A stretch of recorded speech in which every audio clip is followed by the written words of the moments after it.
we will be serving papers on various elements of reform in the next few days. And if they don't accept the error of their ways, then it will all be coming out in court, because what they've done is not only morally wrong, it is principally wrong, and it's not the way that you should treat each other, and certainly not the way that you should treat a fellow MP. So this is all going to be very public and very high profile. So many of us on the so-called online right, whatever that means, we're prepared to throw our weight behind Nigel Farage and Reform UK on the understanding that he would lead a MAGA-style movement to save Britain by promising mass deportations, ending lawfare against those considered conservative, fighting for free speech, and uniting, and maybe this was the most important point, uniting a talented team of giants prepared to come together because our very existence is under threat.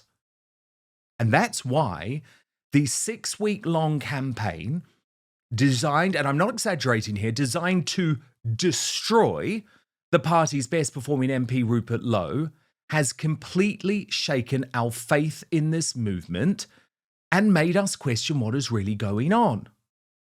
Now, you know I'm always honest with you. I proudly voted for Reform UK at the last election. I was also the first commentator anywhere to predict Nigel Farage would lead a populist revolution to become Prime Minister in 2029. I have absolutely no personal issues with Nigel, but I cannot sit back and watch the total destruction of a good man with a blemish-free record, a man that we envisaged as our hard-charging Home Secretary protecting our border at any cost based on smears. And let me tell you, the MSM, as usual, have covered up what is really going on here. GB News, my former employer, has banned interviews with Rupert Lowe at the behest of their star presenter Farage. A ludicrous situation for a broadcaster claiming to be unafraid.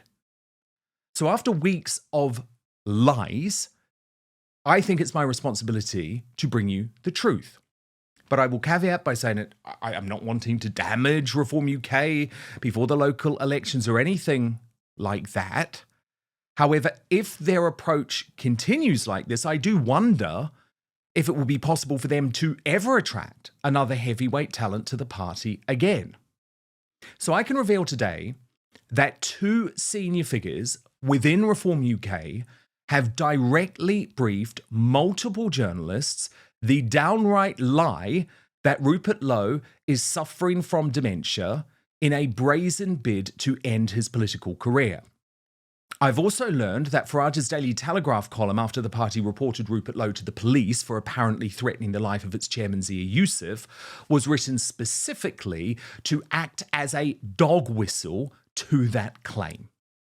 And for anyone doubting the veracity of what I believe is a coordinated and secret campaign, a very sophisticated campaign, I can personally tell you that I was briefed on Rupert's so-called dementia. What I can also disclose today is that Nigel Farage himself knew that such a claim was untrue. I have been leaked a WhatsApp exchange between a Reform UK insider and Nigel himself, which took place in the hours after the publication of his Telegraph column. So on Sunday, March the 9th, and I'm going to show you this leaked WhatsApp message, I verified this. On Sunday, March the 9th, the Reform UK source asks Nigel, "Do you honestly believe Rupert has dementia?" After some prompting, Nigel replies the next morning, "No." Many bad signs, though. I would say anger management issues.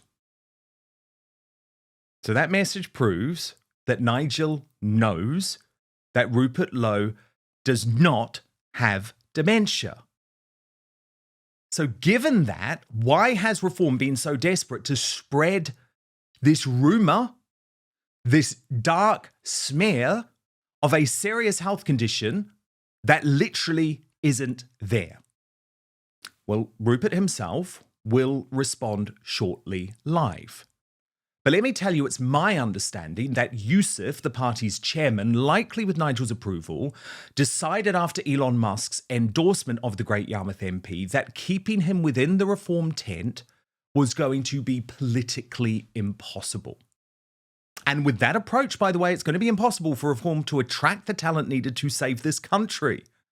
I have also discovered that Suella Braverman, the ex-Tory Home Secretary and leadership contender who reform so desperately needs to defect, has been put off defecting, specifically because of the treatment of Rupert. Meanwhile, the party's leadership team of Nigel Farage and Richard Tice continue to live in this sort of fantasy land where they believe the public doesn't give a damn about this story.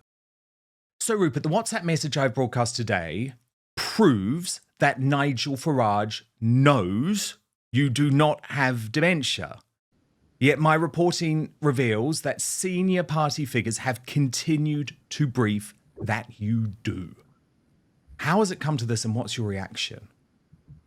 Well, first of all, Dan, let me say there's absolutely no medical veracity to the assertion that I have any form of dementia, whether it's early onset dementia or any other form of mental impairment. I think my brain is working better than it's worked for 67 years. And given the work I've done in Parliament, if anything, it's been sharpened. So I think that's completely incorrect. With regard to anger management, no issue there.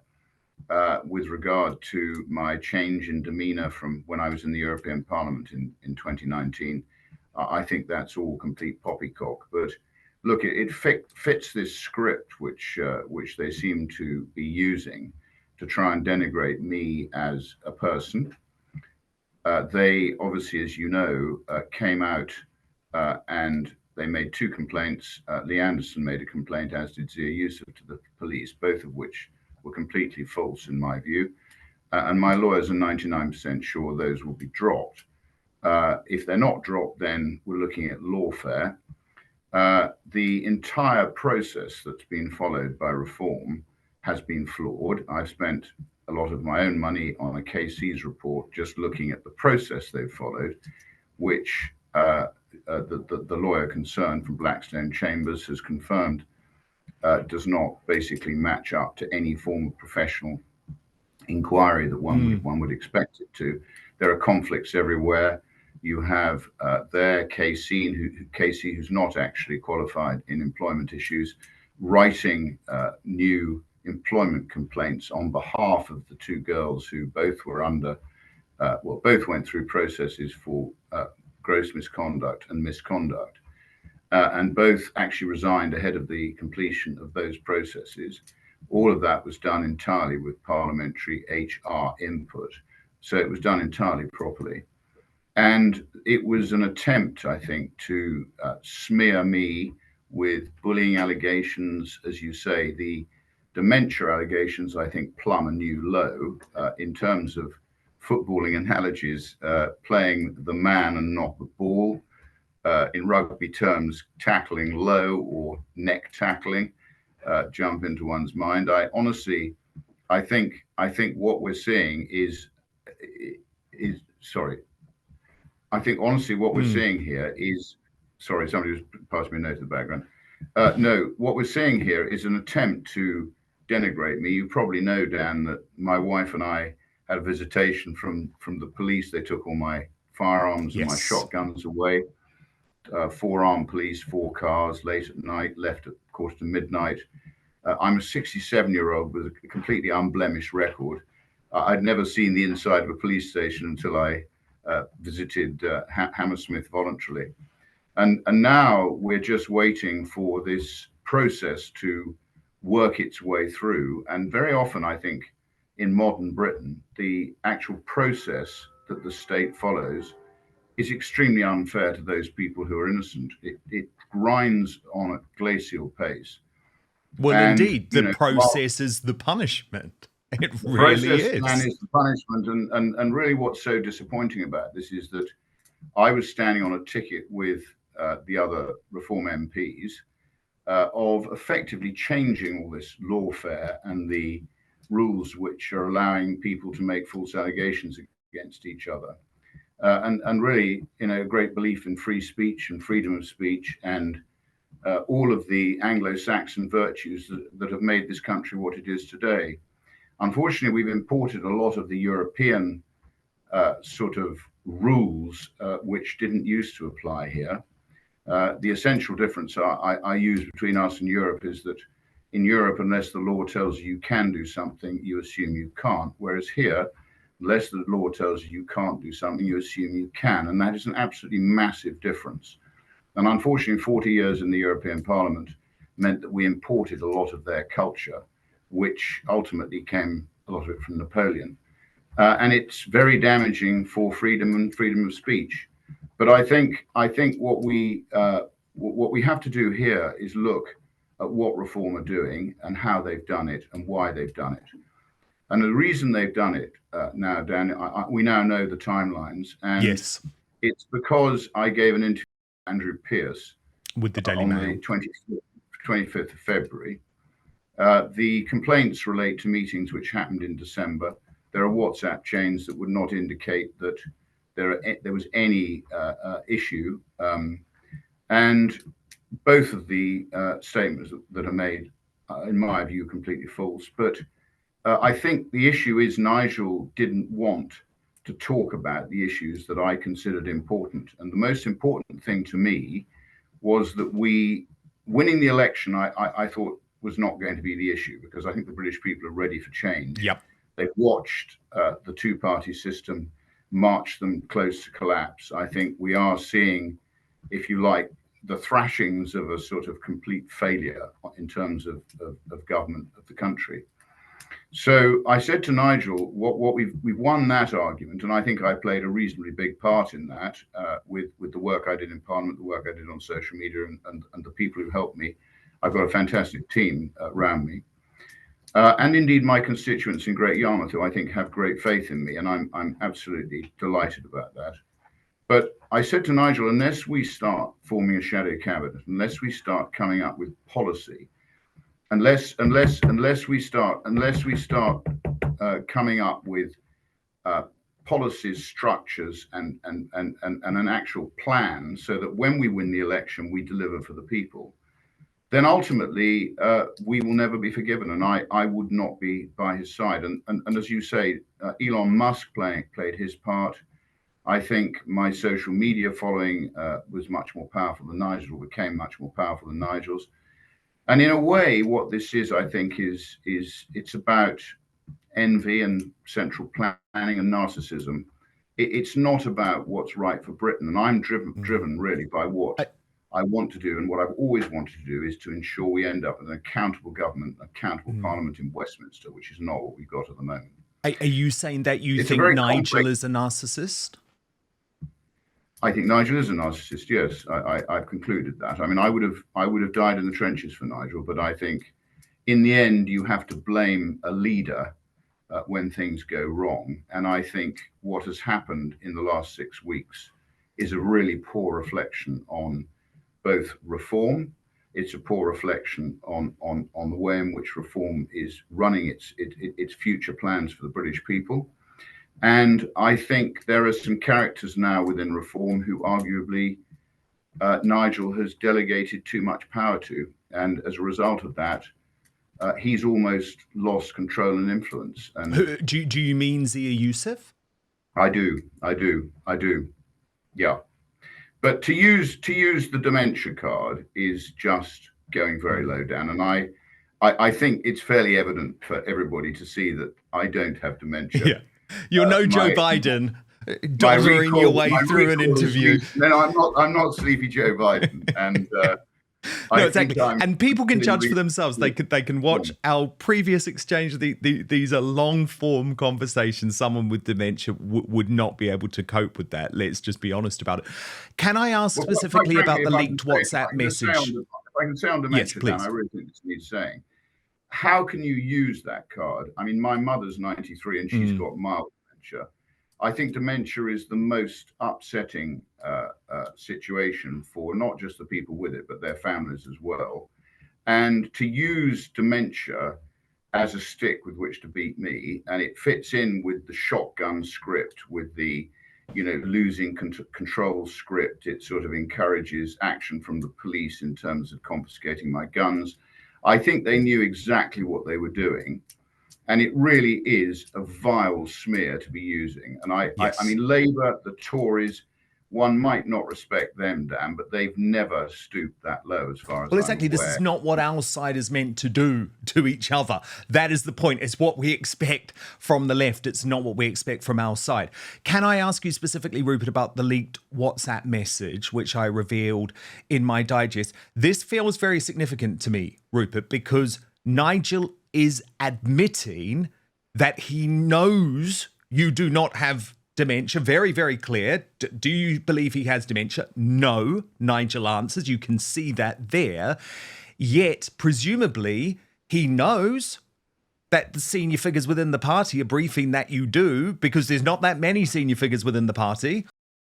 But first, you know how I often talk to you about the need for free speech to be protected, but I've been increasingly thinking lately of the need for personal protection from snoopers, bad actors, and hackers online. But I'm delighted to tell you today that I have a fail-safe solution. And what's more, this VPN is also a life changer when it comes to providing you entertainment and information from anywhere in the world, wherever you are. So I want to introduce you to Surfshark now. It is an incredible, easy-to-use service that encrypts all your internet traffic, meaning your online activity stays safe so you can shop, stream, browse, and conduct your banking online in complete privacy. But the benefits of Surfshark actually go beyond keeping you safe online, because it allows you to access your favorite entertainment news shows, channels, streaming services like Hulu, iPlayer, HBO Max, Peacock, Netflix, Amazon Prime, Disney Plus. And what's cool is you can literally be accessing those services within seconds, as if you were watching from another country. So if you're traveling for work or on holiday, you can also get all your favorite content from home, including sports.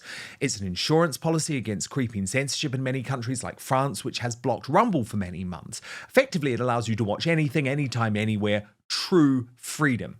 But a VPN can save you money too, because you can get the best deals from websites that change their prices depending on where you're buying from. And there are other benefits too. You can use Surfshark on unlimited devices, meaning your entire household can stay safe with just one subscription. And with over 3,200 servers in over 100 countries, there is a world of choice at your fingertips with 24/7 customer service if it is your first time using a VPN. So go to surfshark.com/outspoken for an extra 4 months of Surfshark at an unbeatable price. I have to say, I was totally reliant on Surfshark on my cruise over the past week, and it was brilliant. It was like I was in the UK. What's more, Surfshark is so confident it's the best VPN in the world that you can give it a try for a full 30 days. And if you're not entirely satisfied, you will get your money back. So go to surfshark.com/outspoken for an extra 4 months of Surfshark at an unbeatable price. But now, back to the show. Well, if he doesn't, Dan, he's not leading the party properly, because ultimately, if things go well, the leader gets credit, and if things go badly, the leader gets criticism. So I think exactly. He knows full well I haven't got dementia. He equally, in that same WhatsApp chain, which went on for some time, he knows full well that what has happened to me is a grave mistake. But I think he was driven out of pique and anger. It's got nothing to do with any other issue than the fact that I gave that interview because I couldn't get Nigel to sit down with me, and I couldn't get him to talk to me about the policy, the structure, and the plan to deliver for the country when we won the election. And I don't want to be part of any political party which promises a great deal and then delivers nothing. That would be Boris-esque to say the least. So Boris had an 80-seat majority, and he singularly failed to do anything. And that's what makes it very difficult for the Tories now to actually land any punches on Labour. And as you probably hear, all Labour do is parrot the line that, oh, well, you were in power for 14 years and you did nothing. So as an opposition, they're not in a very strong position. I personally still think that somebody from outside the existing establishment is the only way in which this country is going to be reformed. Right now, I want to clear my name, which I'm confident I will do. I will then turn my mind to how I finish off what I started a long time ago when I stood for Well, first of all, I challenged the Maastricht Treaty. Then I stood for the referendum party in '97 to save the pound, because our establishment would have all signed up for the euro to a man. And then I did a lot for business for sterling, a lot for vote leave. And then I served in the European Parliament and helped achieve what I would call a sort of partial Brexit, even if the establishment wasn't committed to actually delivering what the British people voted for. And so I'm completely determined to try and finish off what I've started. I don't have any idea about what form that will take now, but I don't see myself, I've got all the options are open, but one option I don't think is open now is, in football, I always said you can't win anything with bad people. And I'm afraid to say that the people I sat with in Parliament, the way they behave towards me is not how you should behave. So towards no return to reform. Let alone a fellow MP. No return to reform, you're saying, even if you're told by the police. I couldn't return to reform unless there was a complete change of leadership and a complete change of structure and a proper plan to deliver for the British people. Because the problem we've got looking at it, and I learn more every day, is that the country, Dan, is now run by 23 permanent secretaries, and the structure in Parliament is not capable of holding to account those 23 people. Most of us don't even know who they are. But they're the people with power. They're the people who've been undermining Britain with effectively wokery, with net zero, with all the things that are creating terrible trouble for us. And I found it a great irony at the weekend when we're talking about bailing out British Steel, which is fine. But the first thing you've got to get right is our energy policy, which is ultimately the reason why companies like British Steel are not viable, because our energy as a country is far too expensive. We're not using the resources we've got, and we are effectively pricing ourselves out of the market, and we're costing all of our blue-collar workers as well as our white-collar workers jobs in the future. And it's all very well to talk about jobs being created by net zero, but ultimately, our economy needs things like steel making. It needs the sort of basic drivers of industrial capitalism. And to be relying on China and other sort of foreign countries for strategic imports is a very ill-advised move, particularly when the world is in such a fluid form. Suicidal.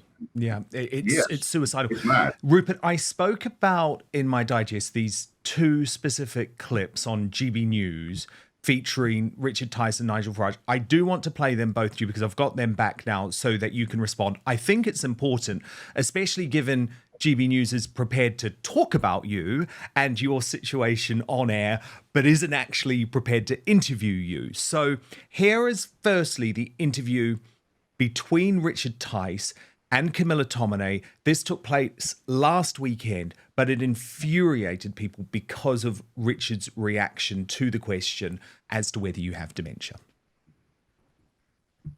Has Rupert Lowe got dementia? I've no idea. I mean, why a reform? You'll have to ask him. Well, he says not. He's 67. He says he's perfectly cognitively functioning. Why on earth are reform sources putting it about to the media that Rupert Lowe has got dementia? Well, he says you are. Camilla, this is a story of a month ago. No, it's still a story. No, it's still in the papers. Let me tell you. With respect, Richard, I think I will decide as a journalist here whether that's a story or not. Out in the real world, with respect, I will tell you what people are talking about, and they're not talking about this. What they're talking about is who actually is going to save Britain, who's got the right policies to drive this country forward, who's going to reduce the bills and all of that. That's what people are talking about. I'm loving this political pivot, and we will get on to how great reform is in just a moment. However, Rupert Lowe is still a story because he's suggested through his own KC that your investigation wasn't really worth the paper it was written on. Oh, surprise, surprise. He didn't like ours because it found credible evidence that he and his staff... Are we disagreeing with Gemma Whale KC of Irwin Mitchell? I mean, she says... I've no idea who she is. We had an independent report... She's saying that your report wasn't carried out properly. Fine, KC's disagree. Right. We've had an independent report. It showed there was credible evidence. The story's weeks old. Everyone's moved on. Is it weeks old? It is weeks old. I'm not sure it is. I think it's still rumbling on. You may be obsessed with this, but most people out there are obsessed with lower bills and who's going to get the economy growing again. That's what people are obsessed with. We're all obsessed with that. And you did see my interview with Darren Jones earlier, so I think you know what I'm obsessed with, which is the hike in national insurance and how it's affecting businesses. So you don't know whether Rupert Lowe has got dementia or not, And but you're not denying that people in Reform have been putting about that he might have. I am denying that. It's nonsense. Look, the reality is that we've moved on, and we're focused on the elections that are going on all over the country, where we're allowed to have them. But Rupert, it wasn't nonsense, and I presume that Richard Tice knows that it's not nonsense. You just confirmed that, Dan. We know it wasn't nonsense. That smirk of Richard's is really very unpleasant, isn't it?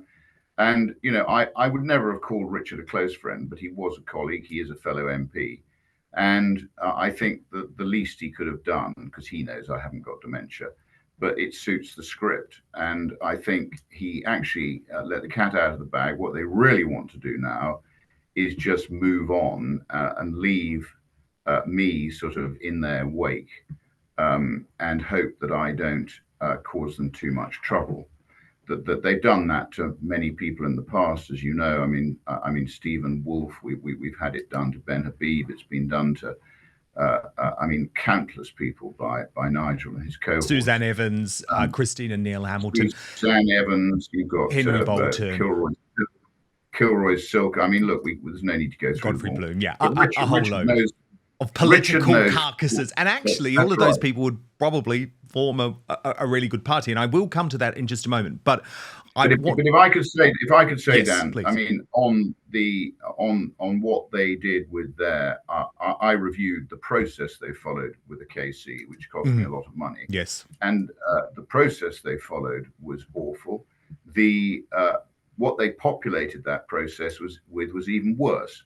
So we will be serving papers on various elements of reform in the next few days. And if they don't accept the error of their ways, then it will all be coming out in court, because what they've done is not only morally wrong, it is principally wrong, and it's not the way that you should treat each other, and certainly not the way that you should treat a fellow MP. So this is all going to be very public and very high profile. And the last thing this is going to do, Dan, is fizzle out. And a piece of detritus is not going to be left behind the caravan as everybody moves on, that's for sure. So just to clarify, Rupert, are you saying that unless Reform UK retract what you say are smears against you contained in the KC report, you will sue the party? We will be issuing pre-action letters very shortly. They're all in the process of they're being done as we speak. So they will be served shortly. And is that the party or Zia Youssef or Nigel Farage or all three? I will do a little interview with you when they've landed, Dan. But I think this is about ensuring that people behave properly, and they haven't behaved properly.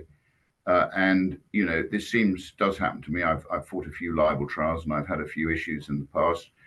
But you know, I am not going to just allow people to behave like this. Particularly, you're not going to be another one of those carcasses on the road.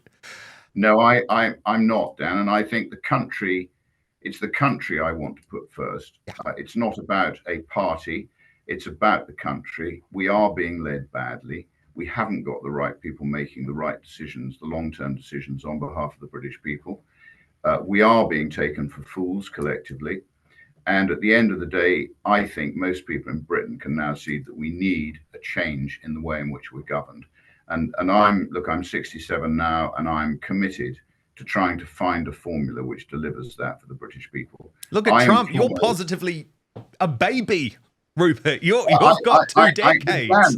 Dan, I employ lots of people, and I think the British people are the best people. I really think their sense of humor, their ability, the history that we have.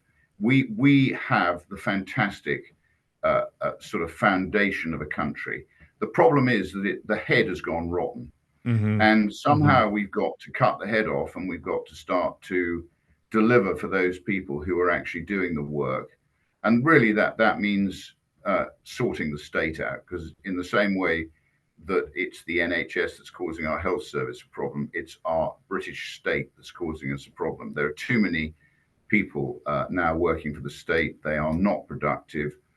They all have pensions that are far too big, and they are basically holding back through regulations, through licensing, through unnecessary laws. They're holding back the latent ability of the British people. So I'm absolutely determined. As I said to you, I've got a history going back a long time. I'm completely consistent in my wish to do this. And over the years, I've sort of couldn't quite believe that I was seeing such a deficient structure in terms of the structure that's supposed to be leading these incredibly able people. But now I'm 67, I can definitively say to you, Dan, we have a completely broken leadership in this country. The structure, the way in which we're governed, the people who govern us, and the way in which it's delivered for the British people is completely and utterly deficient. And I think everybody can see that now. But will reform be able to change that with a centralized structure that it's got at the moment? Very definitely not. It will not do it. And I would not want to raise British people's hopes and then let them down. I think actually that's worse than not trying at all. So unless things change radically within reform, they are not going to deliver the sunny uplands that I think could happen for the British people if they shed this awful sort of oppressive statism, which is taking away people's incentive to work, to contribute, and to drive the economy. So I mean, there in a nutshell is what I think, and I'm not going to be knocked off course by people who tell a pack of lies. Thank you so much for watching Dan Wootton Outspoken. Please click on my face just to the bottom left to subscribe to this brand new independent news source and turn on the notification bell so you'll be alerted to our brand new live shows, uncancelled interviews, and special royal episodes. Outspoken is also now available as a podcast, so you can listen to the show every weekday on the go, wherever you are.